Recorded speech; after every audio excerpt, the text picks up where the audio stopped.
Research that resonates. Schweizer has not been wrong on any of his years and years of reporting on the Bidens. Investigations that matter. If your last name wasn't Biden, do you think you would have been asked to be on the board of Burisma? I don't know. Probably not. But that's, I don't think that there's a lot of things that would have happened in my life that if my last name wasn't Biden. The only entities, the only people that would report on this, and Peter Schweizer, who deserves a Medal of Freedom, in my view. This is The Drill Down with Peter Schweizer. Hi, this is Peter Schweizer, and welcome to The Drill Down, where we relentlessly expose cronyism, corruption, and the abuse of power in Washington, D.C. The co-host, as always, is Eric Eggers. And Eric, I am still trying to absorb the events that happened in Pennsylvania, the near assassination on Donald Trump, the implications that could have had for our country, and the implications that act has had for our country. Where were you when this happened? Yeah, I hate to say where I was because it belies the severity of the situation. I was at a country club pool and with the family, and I was enjoying a Saturday afternoon, and I get a phone call, and then, as everyone does, you say a thing, and then everyone goes to their phones and checks it out. And, you're absolutely right. We thought that the news of the New York Times and these other newspapers and all the columnists calling for the current president to not run for re-election was a historically unprecedented situation, and it was. Yep. Here we are Monday, and in the last 24 hours, we've had J.D. Vance announced as the vice presidential running mate for Donald Trump. We've had a judge say that these criminal charges for handling documents has been dropped. And neither of those stories begins to approach the severity of what happened in Pennsylvania on Saturday. And even that pales in comparison to what could have happened had the shooting gone differently. But it's still a really big deal. It is. It's a big deal. And I think it's a defining event for a generation. I mean, I was in high school when the attempted assassination of Reagan. I was not alive when JFK was shot. And you still have memories of that. I think people will have this memory. Not only the memory of the bullet missing him by fractions of an inch, but the heroic, the strength and the courage and the heroism he showed by standing up, sort of defiantly shaking his fist, is going to be indelibly etched on our memories, I think, for years. No, you're absolutely right. It recalls several things. It absolutely is one of those organic political moments that I think sends a message far greater than any actual words could. It reminds me of George W. Bush being on the rubble with the megaphone and saying, "We hear you. The people that knocked down these buildings will hear from all of us soon." And it's the opposite of that photo op Trump had when he was in the White House and they cleared out the streets and he went to stand in front of the church with the Bible and just stood there. That was weird. Right. But it's hard not to think about what happened on Saturday as having a faith-like kind of protection around it. Yeah, and it wasn't staged. I mean, unlike so many that's what I mean. It was totally organic. Yeah, it was totally organic. So we want to talk today about that event, but things related to that event. First, I think we're now having this national conversation about words and language. Did they contribute? Did they somehow motivate what happened, the assassination attempt on Trump? I don't mean to laugh, but this is the third week in a row we're talking about Joe Biden's words, but for a very different reason. Yeah. Right? 2 weeks ago, it was like, could you hear them? Unfortunately, some of the words we have heard post-debate are now something that we're talking about because in a private donor call, Joe Biden said it's time to get past this debate and put Trump in a bullseye. And it's one word and one phrase, and no one's going to say that phrase is why what happened in Pennsylvania happened. But it's words and phrases like that, and I think it's the larger culture that's been permitted to exist that I think it's absolutely fair to hold under a microscope. Yeah, and we're going to talk about that today. We're also going to talk about the Secret Service, the massive failure by the Secret Service. Now, right now, the news accounts are the Secret Service is blaming the local sheriff, the local law enforcement, which I'm sorry, it's not their job ultimately to protect the president. That resides with you. And I think there are real specific reasons why they failed in this case, not just specific to what happened in Pennsylvania, but the changes that are taking place within the Secret Service and the government that led us to this situation where they made this massive mistake. And again, we're not talking about a highly sophisticated effort. We're talking about a 20-year-old kid who climbed up on a building with a rifle and got a free shot at the former president of the United States and a presidential candidate. So we want to talk about those two sections. First, the words, and then we want to talk about what is actually going on with that organization that is supposed to be protecting our national leaders. So the words, Trump said we need to put a bullseye on him. That to me is... Joe Biden said. Sorry, Joe Biden, yes, said we need to put a bullseye on Donald Trump. That to me is the least concerning, because I remember a couple of years ago, Sarah Palin said we need to target these congressional candidates, and she had a little bullseye on a map, and then Congressman Giffords was shot, and somehow Sarah Palin was blamed for that, which I think is absurd. So I don't think that's what bothers me as much. They're always going to use metaphors. They're always going to use analogies. What concerns me is how they demonized, and demonized is not too strong a word, Donald Trump. And really, I think created the conditions where somebody would say, hey, I will be a national hero if I take this guy out. No, I think you're absolutely right. And I think all you need to do is look at something that J.D. Vance himself actually tweeted out after the shooting. He said, the central premise of the Biden campaign is that President Donald Trump is an authoritarian fascist who must be stopped at all costs.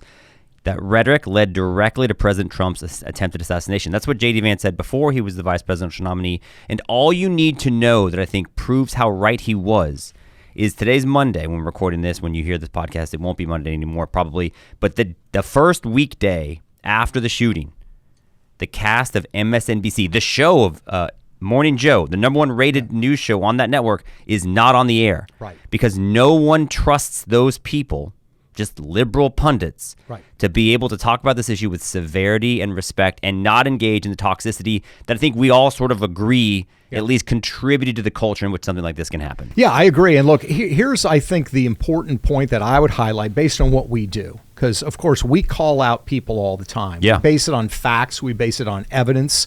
So if we expose corruption, we explain the corruption. We call an individual corrupt. That's not really what we're talking about here. We're talking about something that is fact-based, that is evidentiary, and oftentimes people will notice we don't call people crooks. We expose what they did. What they are doing to Donald Trump, however, with no factual basis whatever, is saying that this guy's going to be an authoritarian and he's been compared to Hitler. And if you walk into any room in America, any restaurant in America, and you ask, say, 100 people sitting there, would you be prepared to shoot Hitler to prevent him from doing evil? I would imagine 98, if not 100 hands would go up and say yes. So if you start to plant the image that Donald Trump is Hitler, you are now creating a justifiable reason. In fact, if you're not prepared to assassinate him, you're complicit, right? I mean, if you're not prepared to shoot Hitler, you would be somehow responsible in some indirect way, people would argue, for not halting this evil. So it creates this terrible environment that motivates acts of violence. And it's not just you who's noticed this. We talk about we are the Government Accountability Institute. We want to hear from actual government officials. Listen to what former Attorney General Bill Barr said about this very issue. Bill Barr, it's worth pointing out, is exactly notable for not allowing Donald Trump to be an authoritarian. He stood up to what was rumored to be some of those impulses. Listen to what Bill Barr said. But what was bothering me was that the thrust of the Democratic narrative for this election year had become that Trump was a mortal danger to our democracy. And if he wins, the country's going away.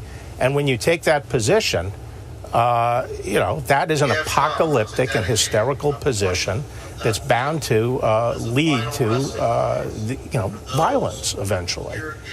So here's the question on this, and I don't think we can really answer it, is what does the liberal left do? What does the Biden campaign do? This has been the thrust of their entire attack on Donald Trump. And now essentially they themselves, Joe Biden himself has said, well, we need to tone down the rhetoric. I don't know how you can go back. And yet, if you're saying he's Hitler, how do you remain silent in the face of it? It puts them in a dilemma. I don't know what they're going to do, and I think it's a disaster for their campaign. No, their campaign seems to be not in great shape. You wonder if, so much has happened and so much continues to happen.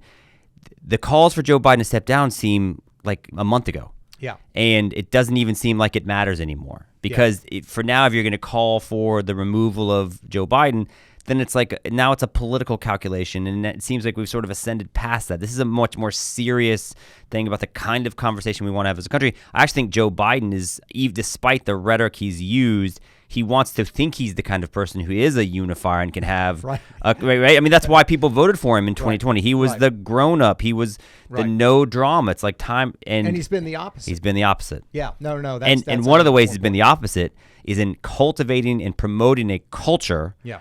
Of, let's call it, forced inclusivity. You hear the DEI motto used, but this is now the second story. We don't go looking to, we're two white guys. I get it. We don't go looking to make fun of DEI, but we did a podcast about the Boeing and the astronauts who, by the way, are still stuck in space while Boeing pursued full-throated these diversity initiatives, and they changed some of their corporate goals and said, we're going to be about diversity now. Secret Service has done the same thing. Yeah, Secret Service has undergone a big change over the last 20 years. And I think that's part of the problem that they're facing and the reason that they had this failure in Pennsylvania. Remember, the Secret Service used to be this elite unit designed to protect the president in the Treasury Department.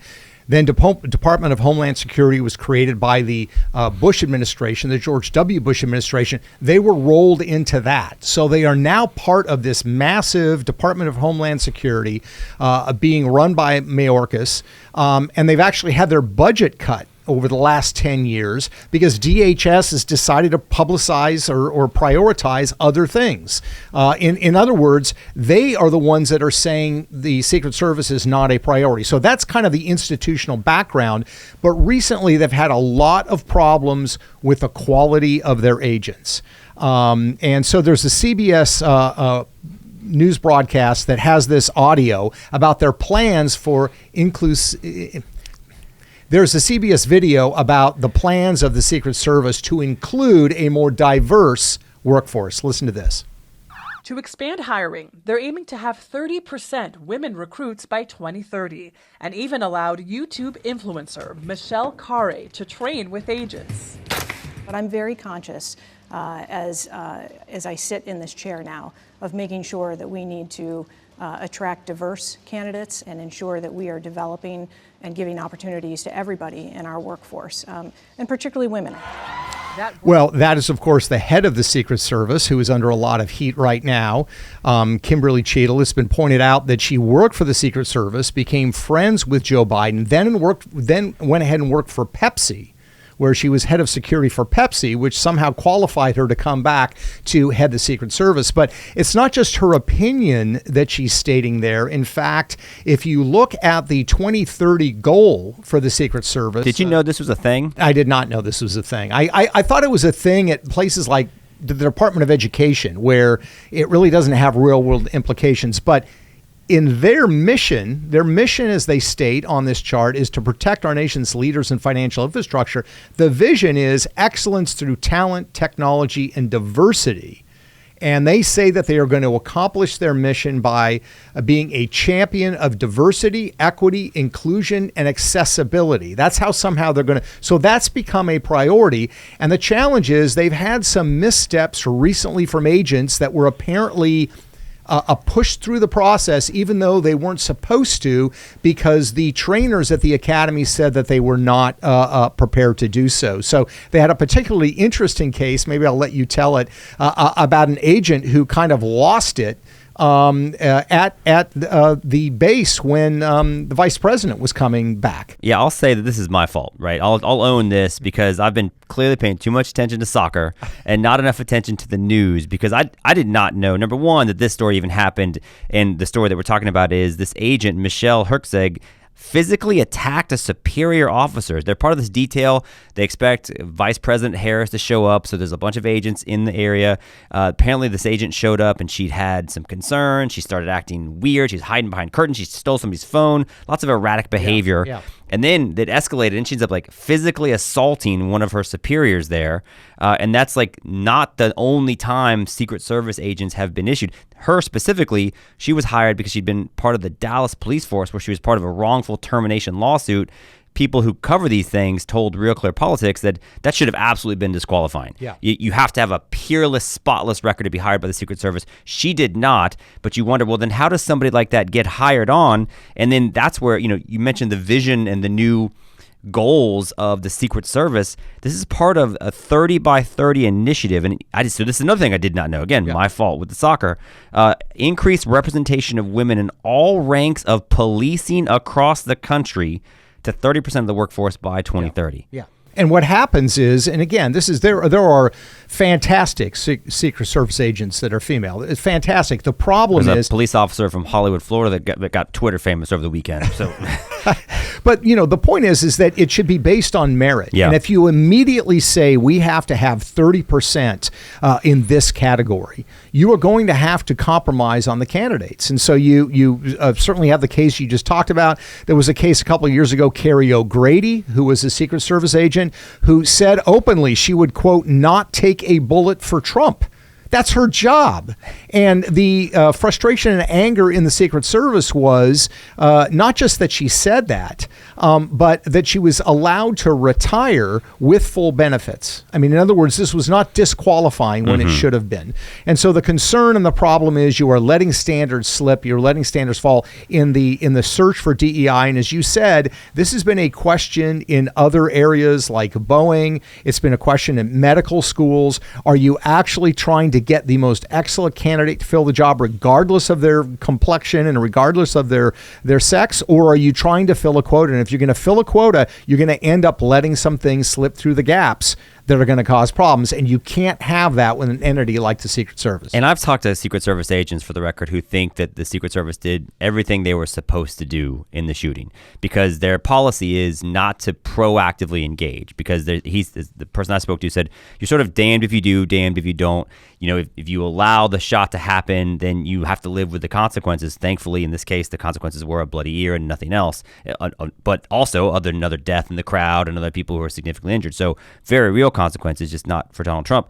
But if they had proactively engaged and the guy had, let's say, a telescope because he's trying to look at the rally, then that's a tragedy in another sense. Right. And so that's the balance that they're always attempting to kind of navigate.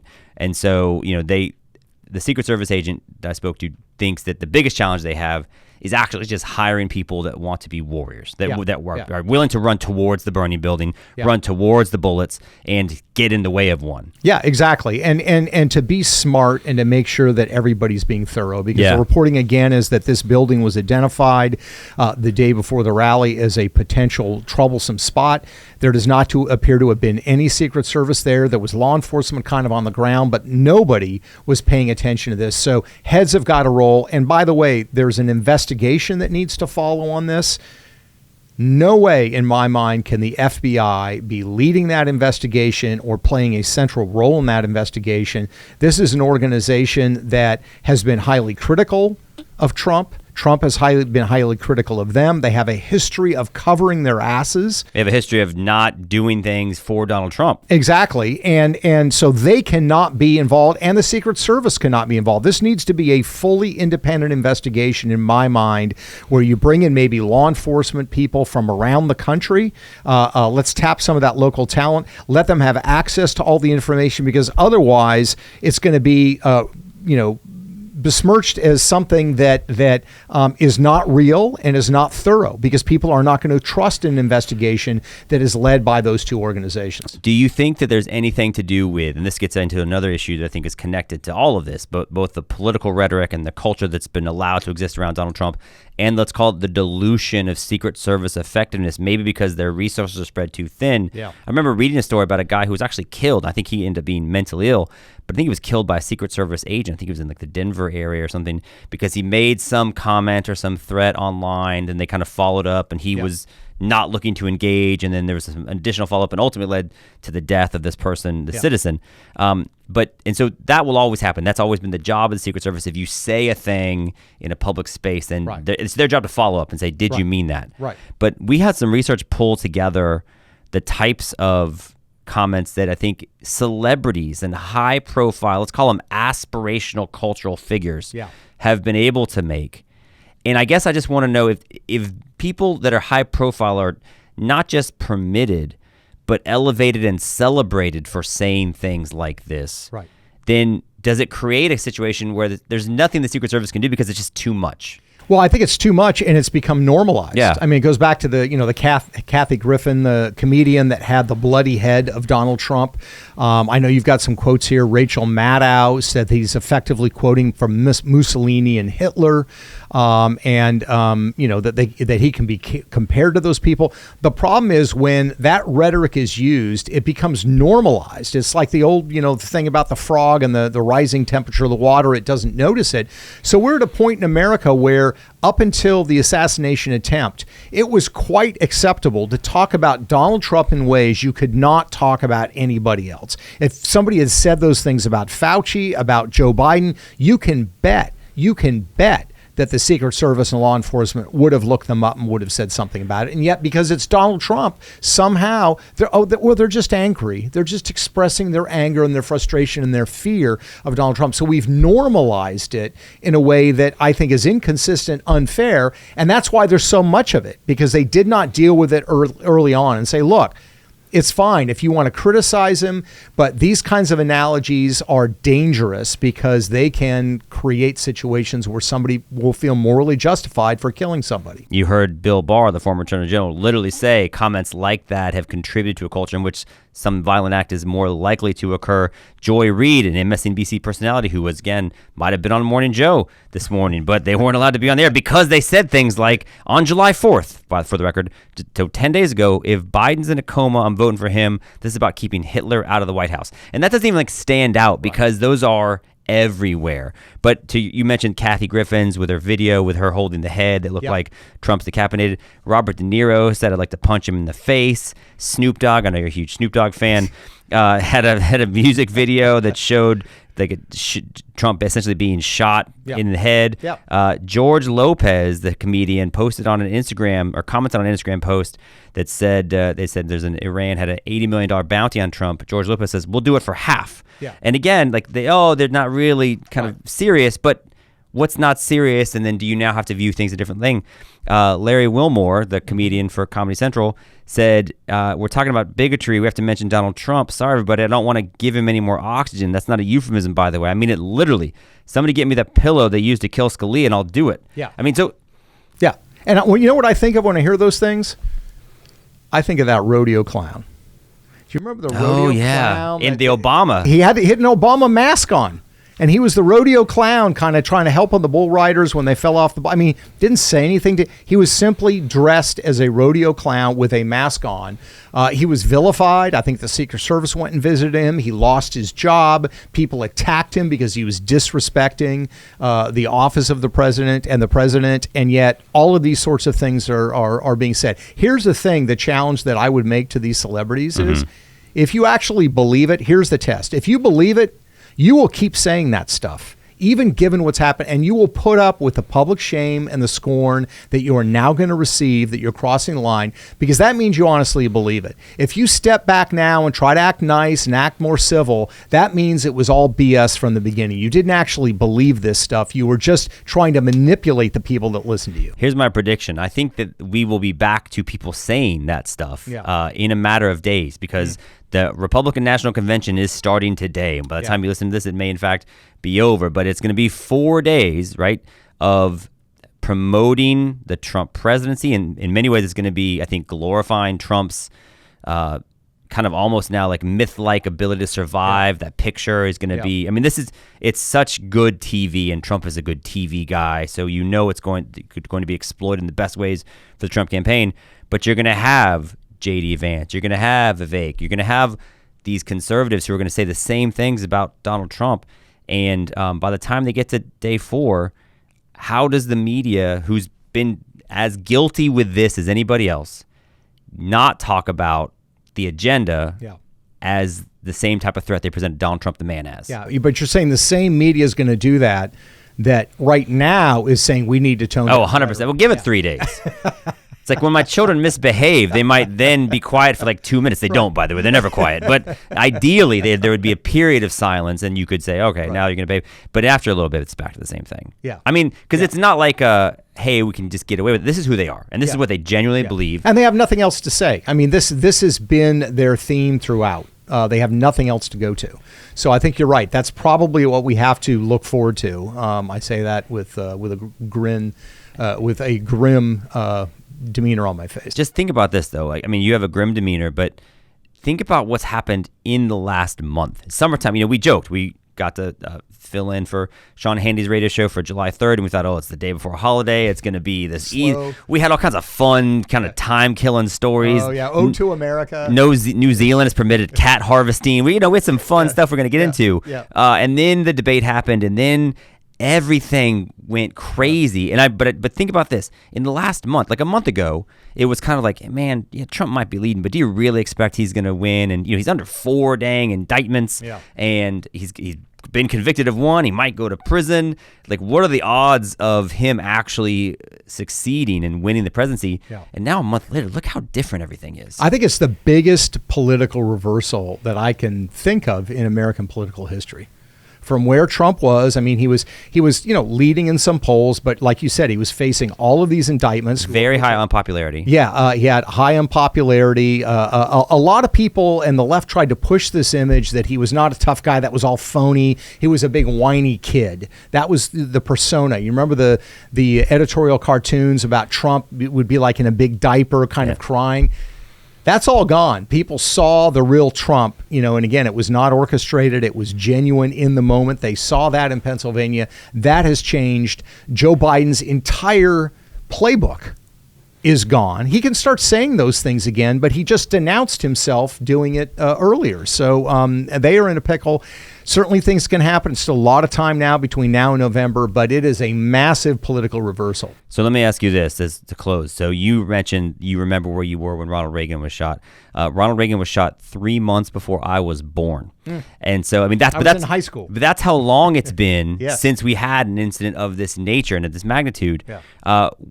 People are saying, well, the last time we had somebody like this get shot, he won 49 states. Right. But do you think it's fair to connect what happened with Reagan and the sympathy and the mythology that kind of created around him and his electoral success? Or do you feel like it was more about Mondale? And I guess, do you feel like, how instructive is that parallel to what we're going to see over the next 4 months? I think the timing is different in a way because, of course, Reagan was the assassination attempt occurred just a couple months after his 81 election in 81. So he faced re-election 3 years later. I think that was part of it, who the man was. But in this case, the fact that it's happening just months before presidential election, I think it's going to have a real residual effect. The other thing that's, I think, interesting about the Reagan case is John Hinckley Jr. No political motivation. He was trying to impress Jodie Foster, weirdly, by trying to kill the president. Talk about barking up the wrong tree. Yeah, exactly. But, the point is, so we don't know what the motives of this shooter might be. We can certainly try to surmise, but the bottom line is it's too soon to tell. But I think that this has changed. It's been a defining feature, spontaneous feature for Donald Trump that I think is not going to go away, and I think it's going to reside to his political benefit. It's going to be interesting to see in November how things finally shake out. What I will say is that there's no chance that the news continues at this pace. I'm saying, it's, look, we do this a lot, and you guys have heard us talk about some things that are less relevant and exciting than this. And this is going to be a very interesting week. We'll see. We have a new vice presidential nominee. We'll see where the news cycle takes us. One thing that is for sure is that we love being here with you. We thank you guys for listening all the time. Thank you for subscribing to the podcast. Thank you for the positive reviews you leave. We love those, and the engagement on social media. It's our honor to kind of walk through this incredibly historic and unprecedented season with you all. Yeah, that's exactly right. Until next time, thanks for joining us on The Drill Down.